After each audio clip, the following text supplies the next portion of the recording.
Hello, everybody. The one and done summer road trip soars on with Temple Owls head coach Adam Fisher. Mike and Eric chatted with Coach about roster building in the age of the transfer portal and NIL, the strength of the American Athletic Conference, and, of course, Owl hoops. After the interview, stick around as Mike joins me in studio to talk Temple basketball and give an overview of the AAC. But for now, please enjoy One and Done's conversation with Temple Owls head coach Adam Fisher.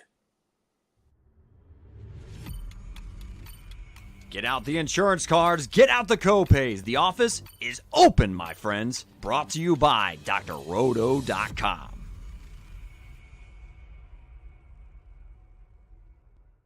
It's my pleasure to introduce our special guest on the One and Done show. He is the head coach for the Temple Owls. That man right there on the screen, Coach Adam Fisher.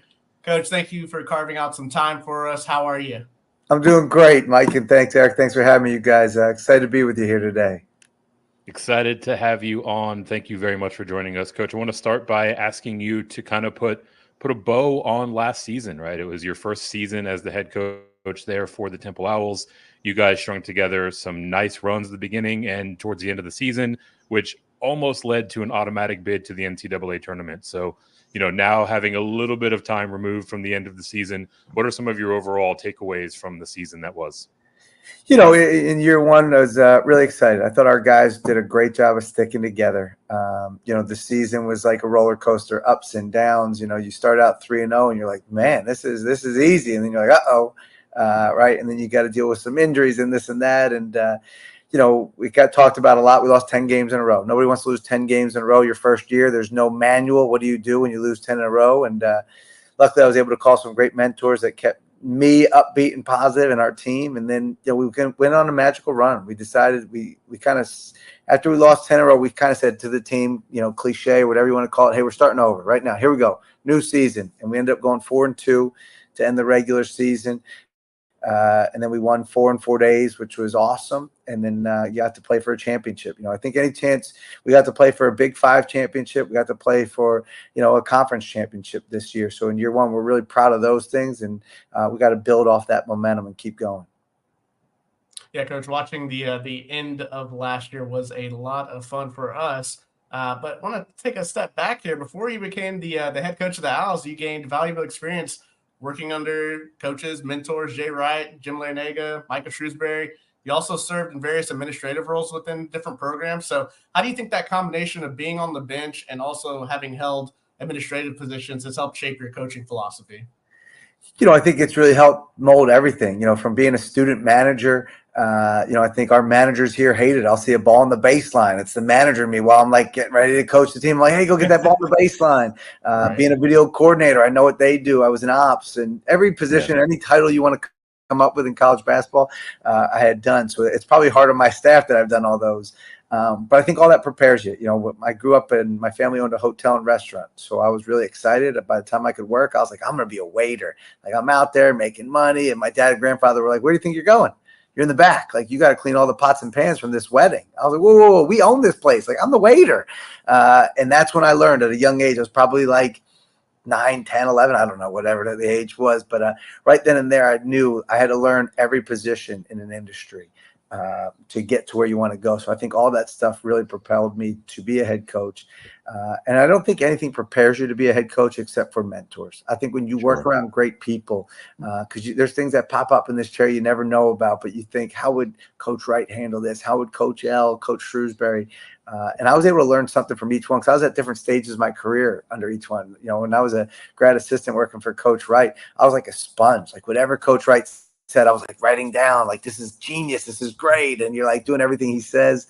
Then I'm going to work for Coach Shrewsbury, who just been in the NBA for 6 years, and takes Penn State to the NCAA tournament. So you're like, this guy's an X's and O's guru. You're writing down everything he's doing, all his ATOs. And then I had Coach Larinaga, who's probably my main mentor, and he just knows how to run a program. He just treats people the best. You get to know everybody. So grateful for all those guys, and so grateful I could call them too whenever I needed this year, especially Coach L. He was on speed dial a lot. I'd be like, hey, Coach, I got this came up. Can I get your opinion? Then I'd come to the staff. Hey guys, here's what we're going to do today. So no, great mentors and great people really prepare you to be a head coach, in my opinion. No doubt about it, and not a bad list of people to have on speed dial if you need a little bit of advice, if I do say so myself. Coach, the university here has a rich history of winning in the sport. The program is 7th on the all-time wins list, which is just a remarkable achievement on the whole. So I'm wondering if the gravity of that is something that you use to instill a sense of responsibility and pride in your players to uphold that legacy, but also to build upon it and to leave their own fingerprints on it. Yeah, we talk about it a lot. Like we wear these wristbands that say, I probably can't see on here, but they say tradition and legacy, right? And we talk about it all the time. Tradition is set, right? Like there's a lot of places that don't have tradition. You have to create it. This tradition's here. Our job is to leave our legacy on this program. And how do you do that at a place that's done so much, right? Even last year, like we've never been in the AAC championship before. To do something at a school that's the 7th winningest and that's never been done is unique. So the way we kind of went about that was I talk about our former players and our former coaches all the time. I have them come back, and in a world where NIL comes up all the time, I tell them, hey, right off the bat, I'm not going to ask you for money. Here's what I need you to do. I need you to speak to the team. And they look at me like I'm crazy. I'm like, no, seriously, I need you to come speak to our team. You played here. You wore the cherry and white. You won championships. You were on great teams. I need you to make sure our guys understand that. Everywhere we go on the road, we always meet in a circle like every team in America, right, before you get ready for your shoot around. And I always tell them, look around at the banners, because we do it at home. And I tell us all the time at home, these banners are special. Like not a lot of people have this kind of history in their program, and we don't have to create that. We need to continue it. And how do you add on to it? So getting guys back, it sounds great. It sounds like, oh, you call them on the phone, you get the job, and you start calling all these alums, and they're great. But the way we got them back was we started giving out gear. So we created our own logo, and any alumni that come back, they get the sweatshirt, they get a hat and a T-shirt. Man, you'd be amazed at how many alumni come back and want to speak to your team when they find out you get free gear. So that's been awesome for us. But again, we've had some of the greats, and there's so many great players and coaches that have come through here. Any chance we can get any of them to come back and be around our guys, I take full advantage of that. Yeah, that is definitely a luxury to have. Coach, want to shift gears toward what this program is going to look like in year 2 for you. It seems like to us that you have a really nice mix of like returning players, some high upside transfers, some incoming high school talent. The offseason we typically love to talk about. The headlines are always about the latter two, the new players that are coming in. But I want you to focus on the retention piece. How important was it to have guys like Steve Settle, Shane Dezzoni, and others back for year 2 in your system? It was huge. And that's why the day the portal, I try to keep our fans engaged for social media. So when we get a commitment or some news, I put out some gifts and things and get them excited. But the day the portal closed, I did one, and it was thanking all the guys that stayed, because they don't get that recognition, right? They got it when they transferred in, some of them, but then you stay, and I think we got to celebrate that more. But Steve Settle, we're really excited having him back in the program for his second year. We had Matteo Piccarelli in his second year, Shane Dezzoni, Quante Berry, Zion Stanford, and then one of our walk-ons, Connor Gale. Like having those 6 guys back in your program is huge. And we're grateful. We're grateful they came back. They're hungry. We said it to those guys, like, hey, confetti fell on our head this year, and it wasn't for us.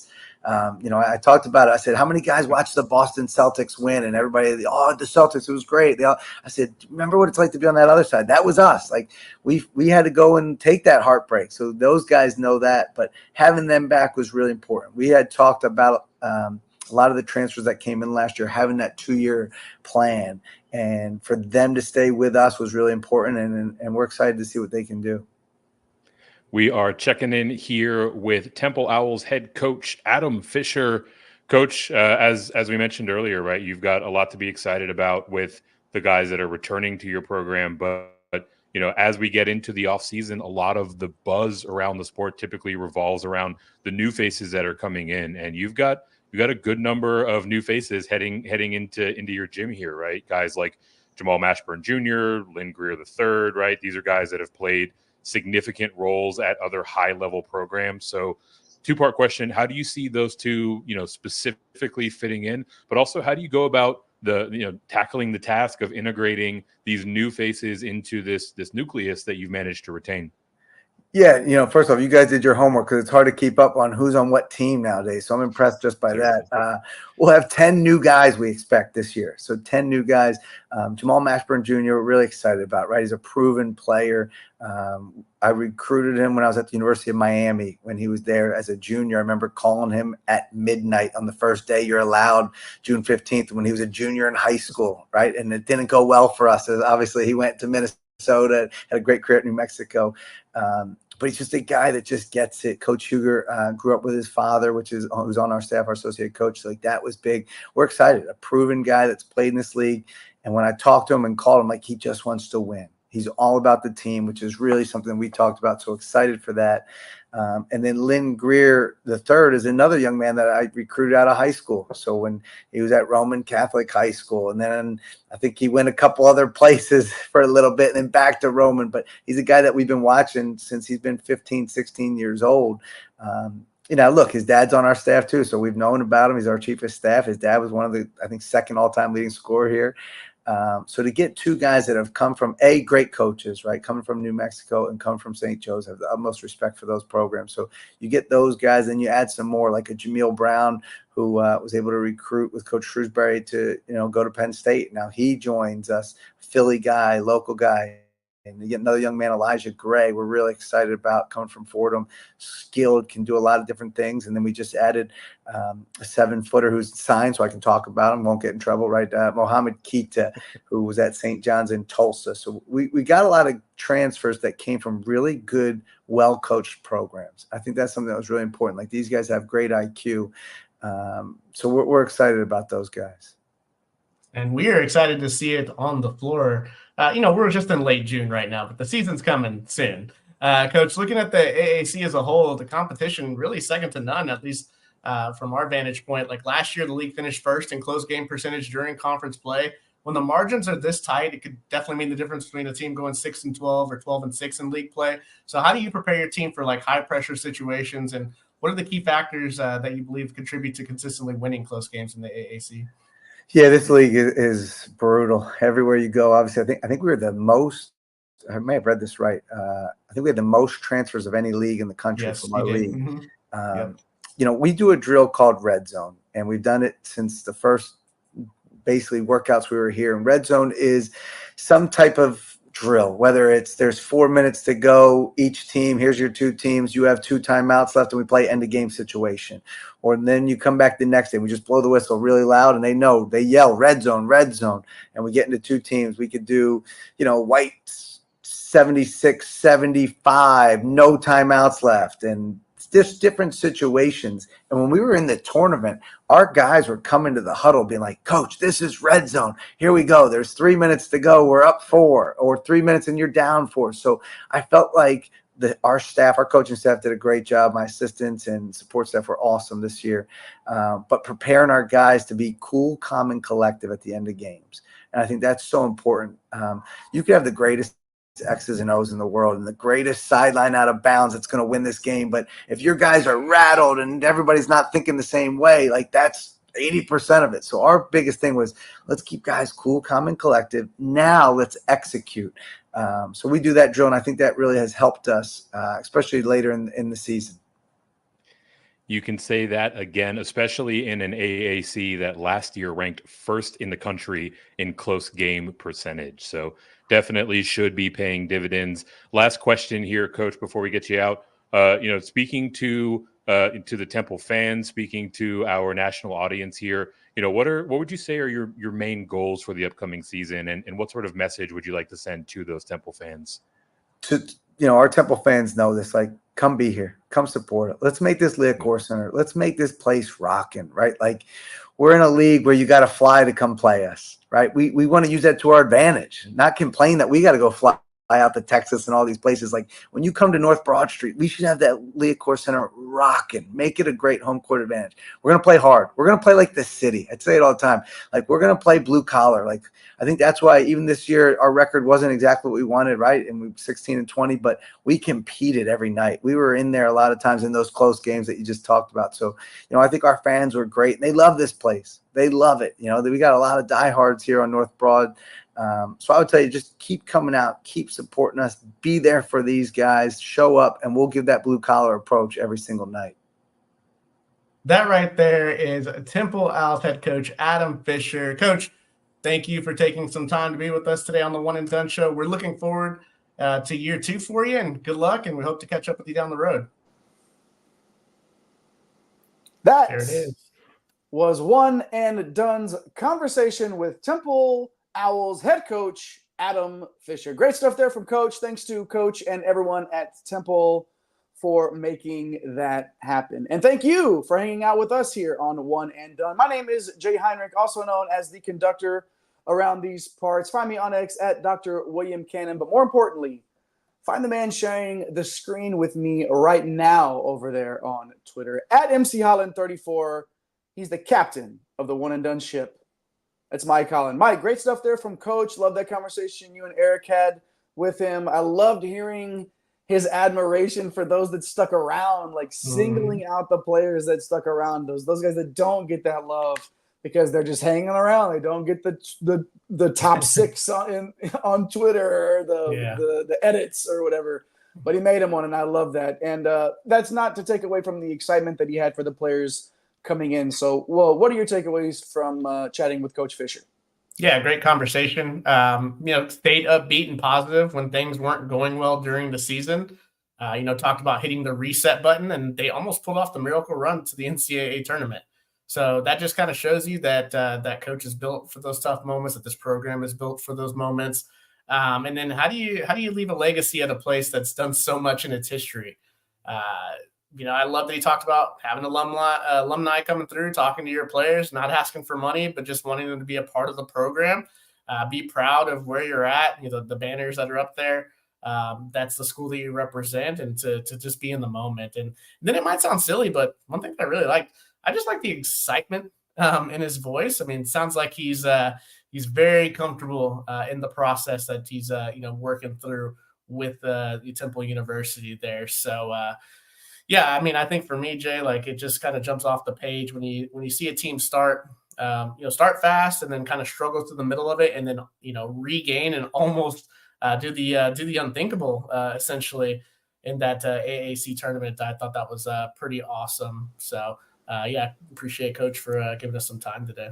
Yeah, like Coach said, the record wasn't what they wanted, and it's not a direct reflection of their effort. They competed every single night. A couple more bounces go their way in that final game, and they're the ones that get to claim the confetti falling from the ceiling there, and they're going dancing. But just to make that run in a conference tournament shows the type of grit that this program has. You'd love to see that. If you want to show Coach Fisher some love, One and Done family, make sure you get in the chat and show him some love and hit that like button. And if you like what you see today here on One and Done, make sure you get over to YouTube, the Green Screens Media page, and hit that subscribe button as well if you are not already there. Good stuff there. Let's break down. Let's go a little bit of a deeper dive here into the Temple program. Mike, the previous regime, if you will, just could never get over that final hurdle, it felt like, right? Like it just that one more step that they could never take. Now, Coach Fisher's brought in to not only raise the ceiling, but raise the floor as well. Like up and down first year, and Coach obviously understood that and admits that or whatever. But there was the early winning that they experienced, feeling really good about yourself, and then you have a big losing streak in the middle of the season. Oh, and then by the way, you finish up real strong and you play for a conference tournament championship there, and you're in a tough conference. So 16-20 on the season, 5-13 in the AAC, not really what they envisioned. But again, 40 minutes away from that auto bid. Can they take that momentum as a program and keep it going? We always talk about trending in the right direction. Which way is that rocket ship going? Is it on its way back down? And it feels like they're in a position to continue that trajectory and keep moving in the right direction. Season now under Coach Fisher's belt. And y'all hit on it when you were talking with him, Mike. The roster he's put together, it's solid. I mean, you can definitely say it's a solid roster. You got those 3 guys that stuck around. Influx of talent through the portal, Jamal Mashburn Jr. Like, what do you think about the roster, Mike? And and what Coach Fisher will have to work with. Yeah, so I was excited to see some of the moves that were made and some of the guys that stayed back. I mean, when you look at it, to me, it's hard to get away from the guys that are coming in, and specifically the duo that he talked about through the transfer portal, which was Glenn Greer III and Jamal Mashburn Jr. Those are two names that we have covered over the last couple of years. Obviously, Mashburn coming in from the winning program at New Mexico can get you buckets. 4 years, he's going to be going into his 5th year. So that in itself is going to be not only great on the court, but off the court. And then Greer, he helped lead St. Joe's to a 21-win season and led the team with a 24% assist rate. So a guy that can get inside the teeth of the defense and make things happen. You have Mashburn, a guy that can get his shot and can put up 20 a night. So if you're talking about a resurgence toward the top half of the AAC, I have to think that it starts with these two guys. Now, obviously getting Steve Settle, Shane Dezzoni, Matteo Piccarelli, Quante Berry, Zion Stanford, these guys back for a second year in the system, very huge, especially for, I think, Settle. Like, I think he can make a big-time leap in terms of efficiency and production. He obviously transferred in from Howard. That program obviously step up playing in the AAC competition. So I think there's another level that he can go to this year. So I'm excited to see how he does in the offseason and if he can obviously take that next step going into next year.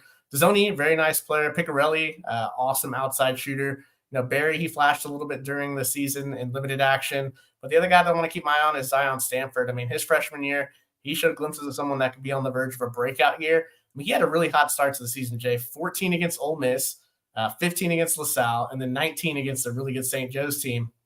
And then he finished the year with some nice games, 19 against UTSA, 20 against UAB. Those 2 games were in March. So he's a guy that I'm going to be looking out for.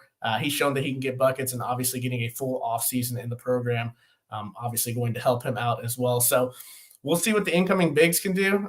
This wasn't a very big team last year, but Muhammad Keita, who Coach talked about, 7'1" kid coming in from Tulsa, has a chance to be a very good defensive piece for them. So a lot to be excited about this roster and being very competitive in a very, very tough and wide open AAC. Yeah, Keita's 7'1", and you can't teach that. But there are also a lot of quality options in the backcourt, like you said. And you can't forget Jameel Brown, right? Power 5 experience at Penn State. He's probably going to be a factor. He's going to have to be a factor if Temple is going to continue that trajectory. He's one of those players one of those pieces coming in that you're going to want to maximize what Jameel Brown brings to your team in order for you to get the most success as a team. So looking forward to that happening as well. Pretty solid roster there for Coach Fisher going into his 2nd season. Make sure you hop in the live chat. Let us know what you think about the roster. Let us know what you think about Coach Fisher, the AAC, anything else involving Temple for sure. Make sure you hit that like and subscribe button as well. Mike, let's go ahead and jump. Good stuff there from Coach Fisher, really. Like, that was what a great conversation. I'm loving the honesty. I'm loving the openness about the portal, about roster building that we're getting from a lot of these coaches. If you haven't seen it before, get over to the YouTube channel. Make sure you look for our coaching interviews. It's got its own little section there. Find them. Watch all these that we've done already this season. Some big names last year. We had Mark Pope on last year. It's pretty nice to talk to him. And then, you see where he ended up. So it's that rub. You talk to one and no, I'm just kidding. But thanks for hanging out with us. But let's get to the AAC, Mike. This is once again on paper. It's going to be a dogfight in this conference. I don't know that there is a clear-cut, out-and-out favorite that we've talked about. South Florida, Memphis, UAB, all of those are going to be in the conversation as the preseason darlings, if you will. Probably where most of the money will go in terms of the favorites, I guess. So some of that starts with getting momentum in the non-conference, though. So what's going to happen with this conference in the non-con? If this conference is going to shine, it's going to be defensively. I feel like this is what we're going to hear about. If we're hearing about the AAC having a big year in general, playing good basketball, it's probably going to be defensively for Temple, at least, for them to break through anyway. We're going to have to see it, early on for them. So, Mike, thoughts on the AAC? Thoughts on what Temple needs to do to break into the top half of the league? It is defense for them for sure, I would say. But what else do they need to do to sort of sneak into that upper echelon in this conference? Yeah, I mean, I think you hit it on the head. And defense for sure was, the teams that played the best defense in this conference were the teams that found themselves at the top of the conference. For Temple, that is an area where they need to make improvements. I don't have a doubt that this offense is going to have enough firepower to compete with anyone in this league. The problem is the kind of the way they played last year. If your shots aren't falling, you're not knocking down your three ball. You're playing a smaller, man at the five. Like that's when kind of disaster spills, because on the defensive end, when you're playing, kind of a small ball five, you're expecting to give up a little bit more, right? You're really trying to stretch the floor and create more offense there. So for me with Temple, Jay, like they have to play better defense. I think it starts with who's going to play in the middle at that five spot. Like that's a position I believe is going to have the greatest impact on their season. I think they're going to be just fine in that backcourt that we talked about. In the AAC, we talked about close game percentage. I mean, 2 to 3 stops down the stretch is going to make a difference in a bunch of league games, not just for Temple, but for everybody, right? So that in itself is going to be something to watch for, especially you see a lot of leagues sometimes where they're top heavy. You got a couple of the favorites, right? And everybody's kind of jockeying for the middle. Now this one is very, very wide open, at least on paper. We got to get these games on the court. You got to stay healthy. Different things like that, how do teams play with their new pieces coming in. But yes, for Temple, I for sure believe they're going to have enough offensive firepower.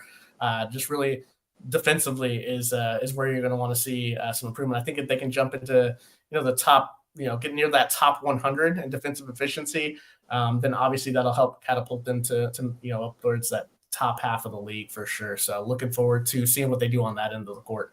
Boy, I bet a lot of coaches that we would talk to would be plenty pleased if their team was just in that top 100 in defensive efficiency for sure.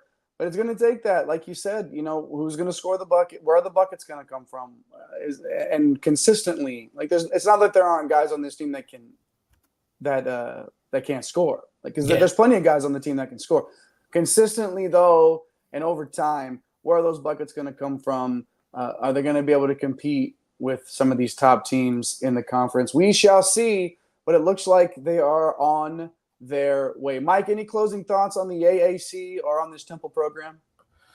Yeah, I can't wait for AAC basketball. I think it's going to be a lot of fun. I think there's going to be a ton of close games again this year. I think the league was close to 30% close game percentage. So I'm expecting to see that number either there or maybe even higher.